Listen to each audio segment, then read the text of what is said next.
focus during the campaign has been blue-collar workers. What can the Trump administration do to help working-class families here in Michigan? Well, we've all been through a challenging time during the course of the coronavirus pandemic, and it's one of the reasons why, as we've made sure that doctors and nurses and healthcare workers have all the support they need to provide the level of care that any one of us would want a family member to have, the testing, the PPE. We've also worked to get direct funding to families and support for small businesses. We think the Paycheck Protection Program literally saved 50 million American jobs, and the President's made a commitment to work with leaders in Congress in both parties to get even more support for families and more support for businesses. But make no mistake about it, in our first 3 years before this pandemic struck, we saw manufacturing come back, we saw jobs all across the whole state of Michigan come back, and we think it was a reflection of the fact that we cut taxes for working families and businesses. We rolled back red tape so businesses could create jobs.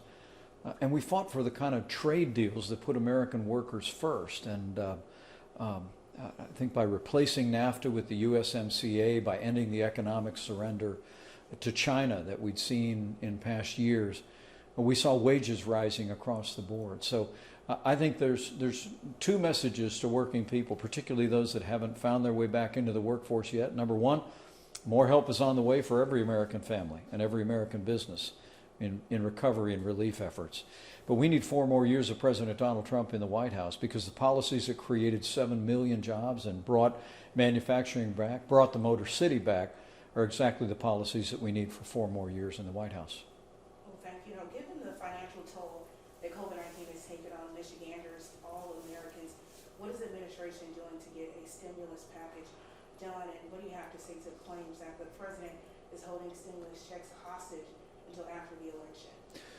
Well, I will tell you, our team continues to speak every day to Democrat leaders in the Congress, and in recent days there have been some hopeful signs that we're beginning to reach agreement. But the president's made it very clear, while we've been willing to move to a higher number, $1.8 trillion in additional support for families, for businesses, support for our schools and our states.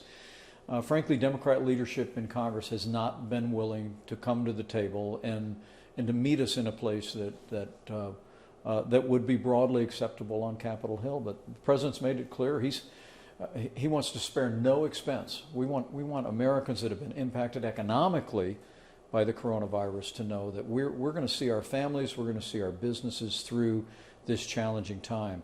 And with 4 more years of President Donald Trump in the White House, we have every confidence that Michigan and America are going to prosper like never before. The president and I believe, with more tax cuts for middle-class families, with better trade deals that put American workers first, we think 2021 is going to be the greatest year in the history of our economy.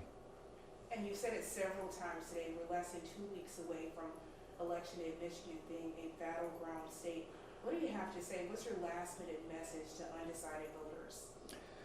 I think the message to the people of Michigan is to look at our record and look at the choice. And when you look at a record, literally President Donald Trump has kept every promise that he made to the people of Michigan. We said we'd rebuild our military. We said we'd fight for American jobs and American workers.